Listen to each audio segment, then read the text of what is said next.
قیامت کے دن آپ صلی اللہ علیہ وسلم فرماتے ہیں کچھ لوگ ایسے آئیں گے جن کی نیکیاں تہامہ کے پہاڑوں کے برابر ہوں گی۔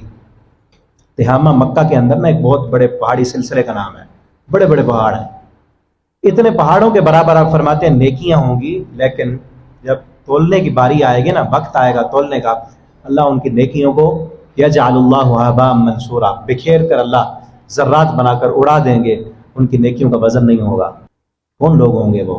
کیا خرابی ہوگی ان میں؟ وہ خرابی کیا ہوگی؟ نبی صلی اللہ علیہ وسلم فرماتے ہیں خرابی یہ ہوگی کہ وہ لوگوں کے سامنے تو بڑے نیک ہوں گے، لوگوں کے سامنے نمازی ہے، لوگوں کے سامنے حاجی ہے، ٹوپی پگڑی والا ہے، رومال ڈالا ہوا ہے، لوگ سمجھتے ہیں بڑا نیک ہے، متقی ہے، لیکن ایسے لوگوں کو جب تنہائی میں گناہ کرنے کا موقع ملے گا تو بڑی جرت سے گناہ کریں گے، اللہ کی حدوں کو توڑ دیں گے، ایسے لوگوں کی نیکیاں اللہ ضائع کر دیں گے۔ اللہ